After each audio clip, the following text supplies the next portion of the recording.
I can hear him chirping. He's been ready to come out for days, but apparently he's having a really hard time getting out of the shell.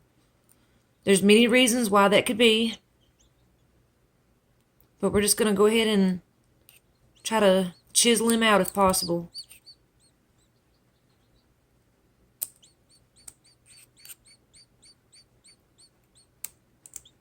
And as long as he stays chirping pretty good, I'll know everything's okay.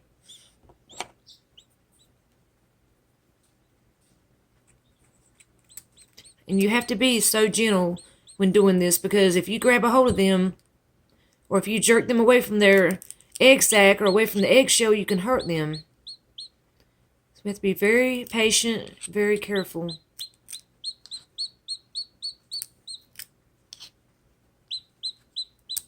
Peep, peep, peep, peep. It's a peeper. He's been in the incubator for almost 30 days.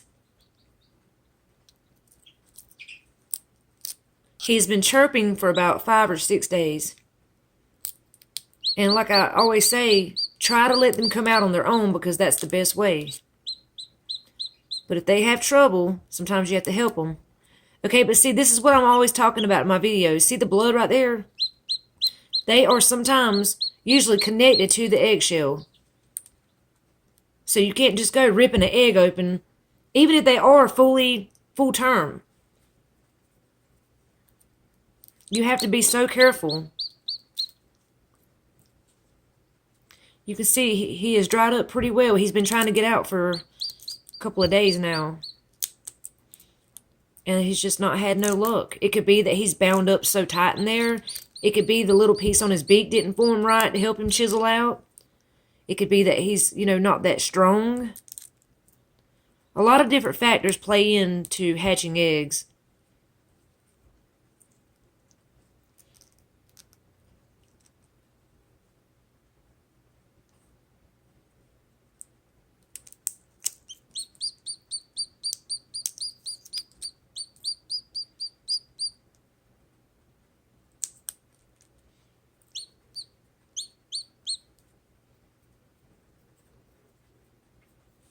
Sometimes when they're still wet like this, I'll put them back in the incubator.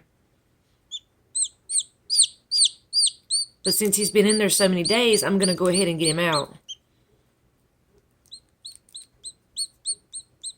And yeah, it's messy. If you go into raising chickens, hatching eggs, or anything like that, prepare to get your hands dirty, because it can get messy. But that's a part of it.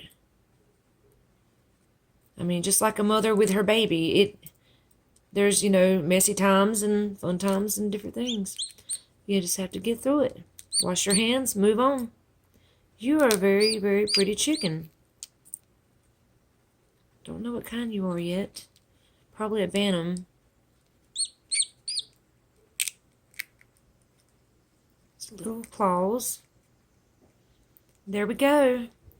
And we're going to leave him, if he's attached to the end of the egg, right there, we're going to leave him attached and just let him dry out in the incubator. You don't want to snatch this off. By no means do not jerk him off that egg. Hi. See where he is connected right there?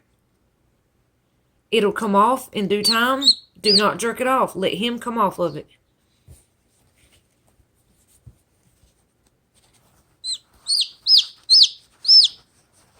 I know a lot of people are tempted to do that. I've heard so many people say that. Well, I'd just rather pull it off. Don't. They will come off when it's ready. Now, if it's just dried up goop, and that's why it's stuck to his feathers or his bottom or something like that, I understand, you can take it off. But like this, no, it needs to stay until he gets it off. Okay, he's ready to go back into the incubator.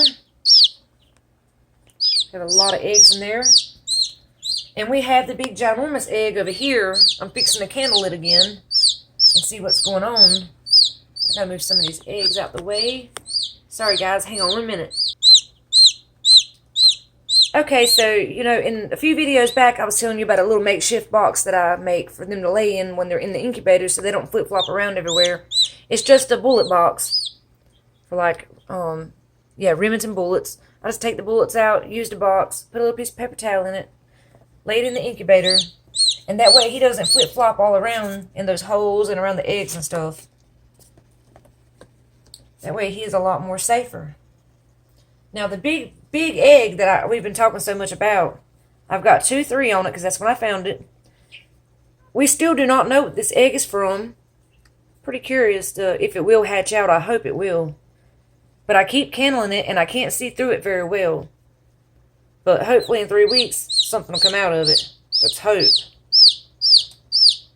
I'm going to lay it on its side because I don't want all that weight down on the narrow end. You're supposed to put the eggs narrow end, the pointy end down, so they'll have that air sac at the top, like an air bubble. Now, I have hatched them out either way, but preferably I like to do it with the pointy end down. With these, like duck eggs, it's kind of harder to tell with some of them. Like this one, both ends look like the more pointier end, and those are all fertilized. And these should be hatching out very soon too, because I candled those yesterday, and they should be any day. That's why they have a question mark. And I've got F on some for fertilized. That's a question mark. Yeah, there's F for it's fertilized. I know for sure it is. I could see it when I candled it. And there's another one. Okay, we're going to close you up in there so you can get warm. He's saying it's too cold. Close this box up. All right, little chickie. We'll see you later on.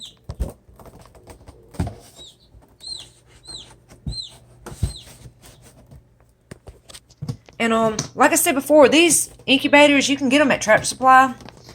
They are really great to have, whether you raise chickens, ducks, geese, or whatever. It doesn't matter. You can go out to a chicken coop, or if you have any chickens or whatever, or a bird's nest, any kind of egg that has been fertilized, you can put it in here, and normally it will hatch out as long as it's, got the right humidity, temperature. Now, I had the box open for a little bit. That's why it says 79, but you want it to be at least 99. A lot of people is like, wow, that's hot. Yeah, well, it's hot under a chicken's butt, and it's hot under a duck's butt. So it has to be hot in this box. And it does, heat up and cool down, and it has the egg turner, which, turns it just like the mama would. She would turn it, twist it different ways. But the mama will get up and eat, come back, things like that. Now, where a mama duck will sit on her eggs for days. Sometimes the mama duck will even go without eating, just to sit on her eggs, keep them safe, make sure they stay warm, so they'll hatch. There he is.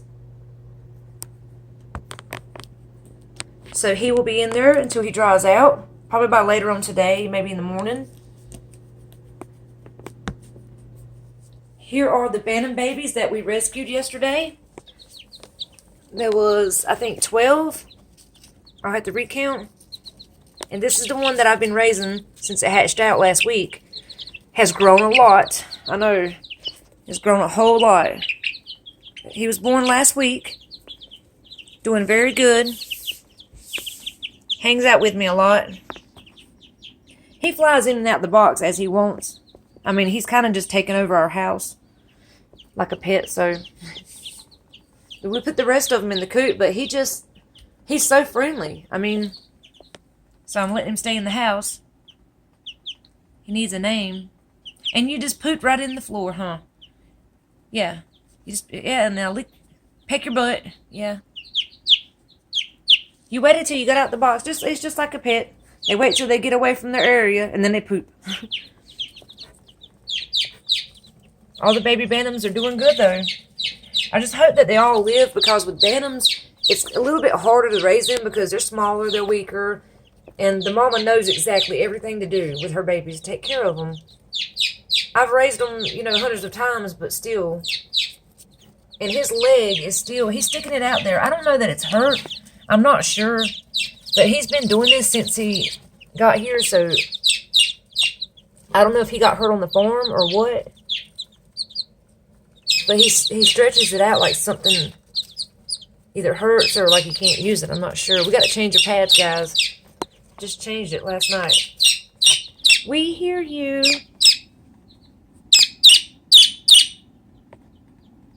Anyways, we'll have another update later. Bye, guys.